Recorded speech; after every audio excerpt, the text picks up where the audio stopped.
विस्तार से आपको बात बताई। तो आइए, क्योंकि समय का अभाव भी है और सभी पार्षदों की तरफ से और हमारे उप प्रधान ताराचंद नलवा जी की तरफ से एक ही अनुरोध हुआ है कि प्रधान जी बोल लें। तो प्रधान जी बोल लें तो मैं सभी से माफी चाहूंगा। हमारा तो एक ही उद्देश्य है, हमारे सबके प्रधान जी हैं। तो आइए, प्रार्थना करूंगा, मंच पर आमंत्रित करूंगा रमेश जी सरदाना, प्रधान नगर परिषद बरवाला।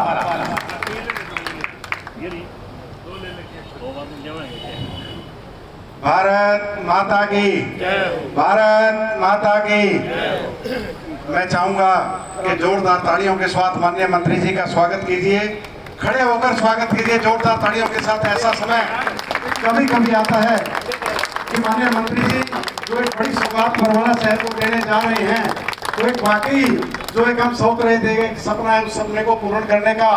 काम माननीय मंत्री जी ने किया। और आज हम सब के बीच में उन सभी कार्यों का शुभारंभ करने के लिए पहुंचे माननीय मंत्री श्री कैबिनेट मंत्री श्री रणवीर करुणा जी, और उनके साथ जैसा कि रणधीर सिंह धेरू जी ने भी बोला कि ऐसी राम लक्ष्मण की जोड़ी जो हम ये कह सकते हैं कि आदमी की जब पहचान होती है कि उसकी पहचान वो आदमी कैसा है, उस पहचान की विशेषता होती है कि उसके पुराने यार दोस्त भाई मित्र और वो देखे जाते हैं। ऐसे ही राम लक्ष्मण की जोड़ी की तरह हमारे साथ रहने वाले और पूर्व में चेयरमैन रहे पिछड़ा वर्ग आयोग के चेयरमैन सतवीर वर्मा जी, और हमारे मार्केट कमेटी के चेयरमैन भाई प्रवीण सैनी जी, और रणधीर सिंह धेरू जी जो पूर्व में चेयरमैन भी रहे, और समय समय पर बरवाड़ा के अंदर जो भी विकास कार्य होते हैं हमेशा ही इनकी दिलचस्पी रहती है कि बरवाड़ा को जो खूबसूरत और सुंदर शहर बनाने का सपना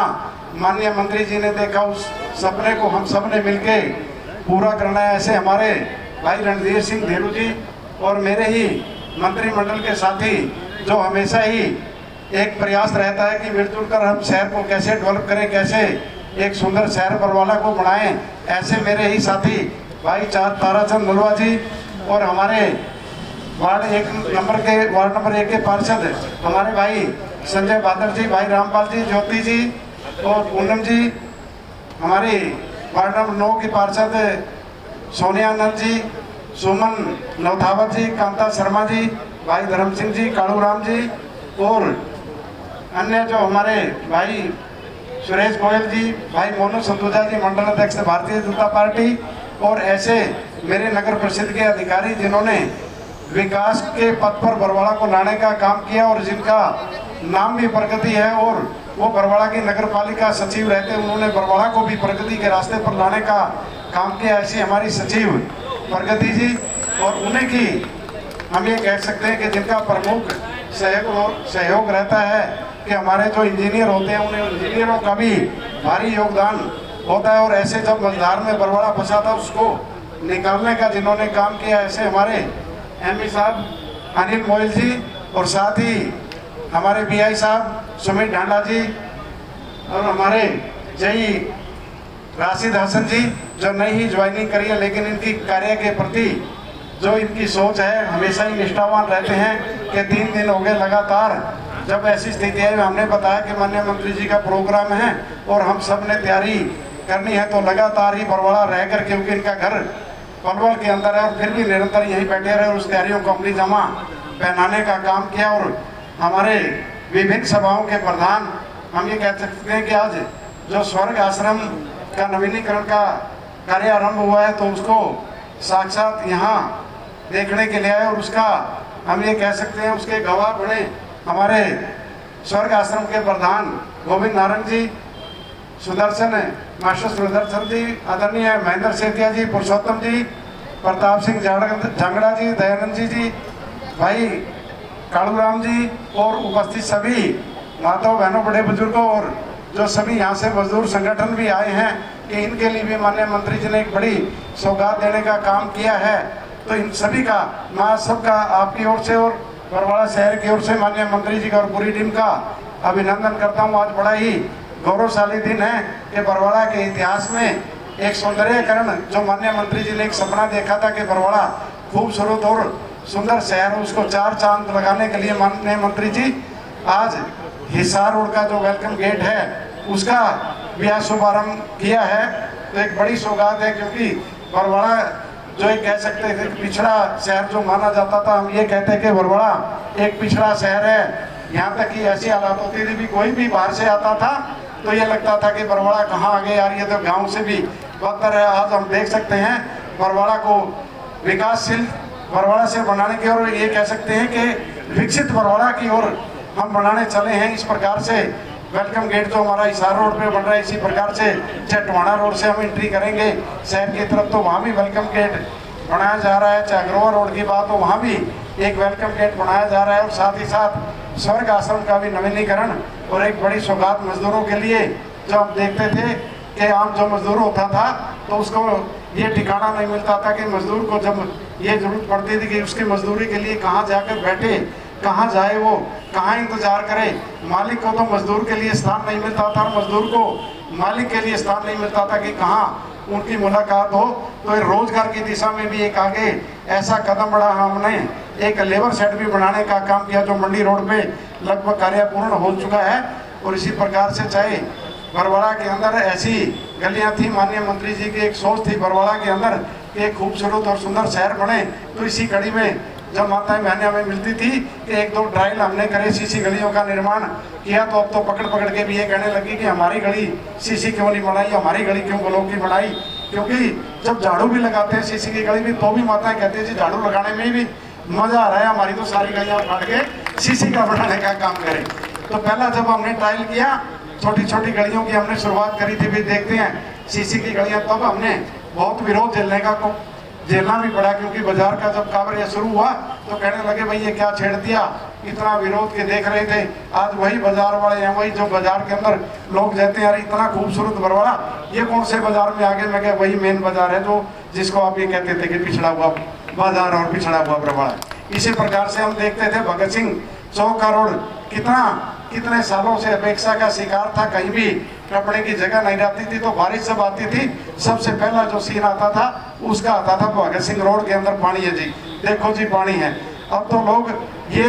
भरोसा भी खो चुके कि पानी जब आता है, बारिश आती है तो उनको ये नहीं रहता शायद 2 घंटे बाद अगर फोटो बनाए कहीं पानी मिले ना मिले, बारिश के अंदर ही वीडियो बनाने पड़ गया उनको, ऐसी हालात होगी। क्योंकि पानी की निकासी की जो व्यवस्था थी,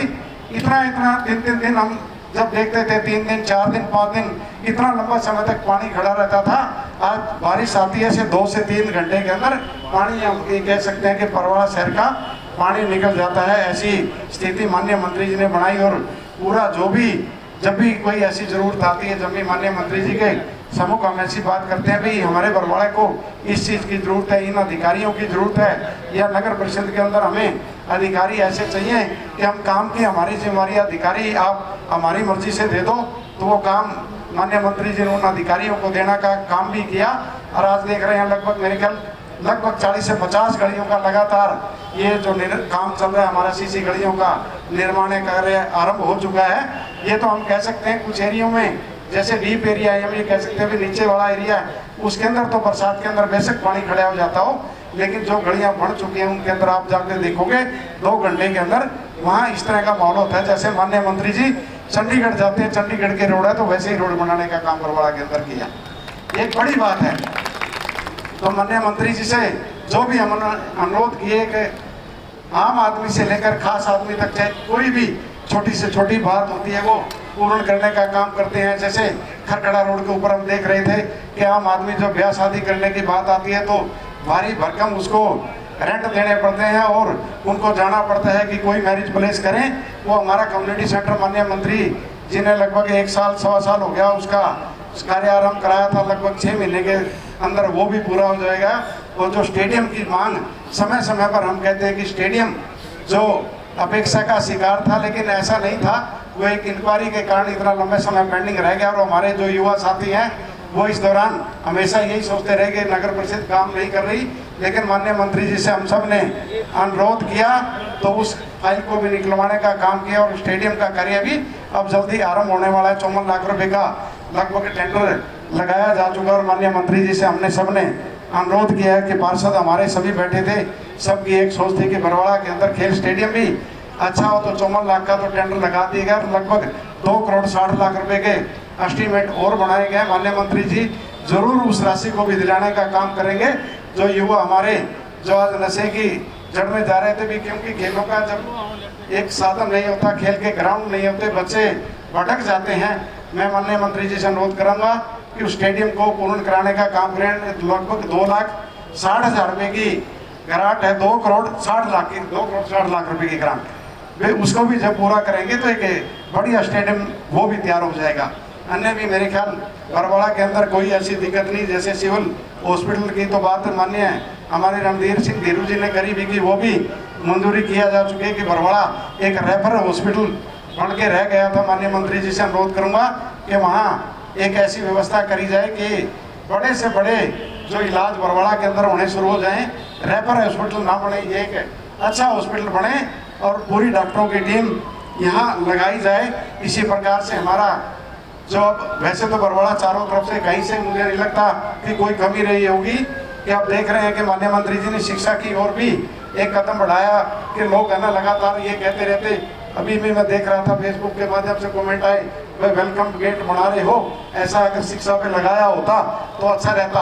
आप बताइए, हमने तो ये काम माननीय मंत्री जी ने भाई ये काम भी करा दिया। लाइब्रेरी है हमारी, डिजिटल लाइब्रेरी भी नगर प्रसिद्ध जो पुराना कार्यालय है उसके अंदर बन रही है। इसी प्रकार से शहीद जो स्मारक था कई सालों से, लगभग 2011-12 के अंदर उसका निर्माण हुआ था, वो भी अपेक्षा का शिकार था। माननीय मंत्री जी से हमने अनुरोध किया कि इसको खूबसूरत पार्क की तरह डेवलप किया जाए और स्टेडियम भी, क्योंकि स्टेडियम भी उसके साथ है। और जब आने वाले समय में होगा, जैसे 15 अगस्त के 26 जनवरी के जो कार्यक्रम होंगे, तो उसी के साथ ही हम ये चाह रहे थे कि शहीद स्मारक भी अच्छी तरह डेवलप हो। तो शहीद स्मारक भी बनेगा, उसके अंदर पार्क भी बनेगा, उसका टेंडर जारी किया जा चुका है। तो अब बताइए माननीय मंत्री जी से जब हमने एक अनुरोध और भी किया था कि पॉलिटेक्निकल कॉलेज के लिए भाई ये शहर के अंदर एक ज़रूरत है, बच्चे जब पढ़ने लिखने के लिए जब ये कोशिश करते हैं भाई हमारी एक अच्छी पढ़ाई की व्यवस्था हो, तो पॉलिटेक्निकल कॉलेज की हमने डिमांड करी। तो मंत्री जी ने कहा कि भाई ज़मीन अगर जो नगर परिषद दे देगी तो हम वो भी बनवाने का काम करेंगे। ज़मीन हमने दे दी, वो भी फाइल माननीय मंत्री जी ने निकलवा दी है। तो मेरे ख्याल कोई काम ऐसा नहीं है जो करने वाला हो। बहुत लोग कह देते हैं, अभी भी हम देखते हैं बरवाड़ा में क्या कुछ नहीं हुआ जी, बरवाड़ा में कुछ नहीं है। मैं आप सबके माध्यम से जानना चाहता हूँ कि कौन सा ऐसा काम है जो नहीं हुआ शिक्षा के क्षेत्र में, स्वास्थ्य के क्षेत्र में, और साथ साथ हम ये कह सकते हैं खेलों के क्षेत्र में, बरवाड़ा को खूबसूरत बनाने के क्षेत्र में, आम आदमी के लिए, गरीब आदमी के लिए लेबर साइड। हम यहाँ तक देखते थे कि पुराना बस स्टैंड, नए बस स्टैंड पर हमारी माताएं बहनें आती थी तो यहाँ तक कि मतलब वाशरूम के जाने की भी व्यवस्था नहीं थी। आज अगर वाशरूम देख लो पुराने बस स्टैंड के ऊपर तो ये लगता है कहीं हम एयरपोर्ट पे तो नहीं आ गए, ऐसा हमने वाशरूम बनाने का काम किया। इसी प्रकार से चाहे मंडी रोड के ऊपर भी है, चाहे हम देखते थे जब बारिश का समय आता था, हमारी बहन बेटियां जब स्कूल कॉलेज जाती थी उनके लिए भी बैठने की कोई व्यवस्था नहीं होती थी। वे बारिश आ गई एकदम अचानक किसी की दुकान में जाए तो कैसे जाए, कैसे बैठे, कैसा माहौल हो, इस सब को भी हमने ध्यान रखा कि जगह देखते हो पुराने बस स्टैंड के ऊपर भी हमने 2 बस क्यू सेंटर लगाने का काम किया ताकि बारिश जब आए कोई ऐसी स्थिति आ जाए उनको बैठने के लिए, सवारियों के लिए भी व्यवस्था हो, हमारी जो बहन बेटियां स्कूल कॉलेज में जाती हैं उनके लिए भी व्यवस्था हो। ऐसे ही हमने अग्रवा रोड के भी बस क्यू सेंटर लगाने का काम किया, चाहे जींद रोड की बात हो वहाँ भी बस क्यू सेंटर लगाने का काम किया। और मैं और भी बताना चाहता हूँ कि 2 बस क्यू सेंटर हमारे पेंडिंग में भी पड़ी हैं, कहीं भी जगह हमें ये मिलेगी और जहाँ सवारियाँ खड़ी होती हों तो वहाँ भी हम लगाने का, बस क्यू सेंटर लगाने का काम करेंगे ताकि आम जन के लिए जो भी हमें ये लगता है भी इस चीज़ की ज़रूरत है तो हमने वो हर चीज़ उसको पूर्ण करने की ठानी है। कि जो हमारी बेहतरीन टीम हमें पार्षदों के माध्यम से मिली, जनता ने जो चुनकर हमारी टीम पार्षदों की भेजी, वो समय समय पर हमारा बिल्कुल पूरा सहयोग करती है और हमेशा एक उत्साहवर्धक इनकी सोच होती है कि प्रधान जी वाटर कूलर नहीं है, वाटर कूलर की दिक्कत है, कहीं भी जाते तो पानी पीने की भी व्यवस्था नहीं होती थी। लगभग हमने 15 से 20 वाटर कूलर तक भी लगाने का काम किया है। माननीय मंत्री जी से अनुरोध करूंगा कि जिस प्रकार से बरवाड़ा शहर के अंदर विकास कार्यों की जड़ें लगाई है, निरंतर इसको आगे बढ़ाते रहें। और आपने जो आज 7 करोड़ रुपए की लागत से बड़ी एक सौगात दी है, मैं पूरा बरवाड़ा शहर की जनता की ओर से, बरवाड़ा नगर परिषद की ओर से आपका बहुत बहुत धन्यवाद करता हूँ। जय हिंद, जय भारत, जय बरवाड़ा।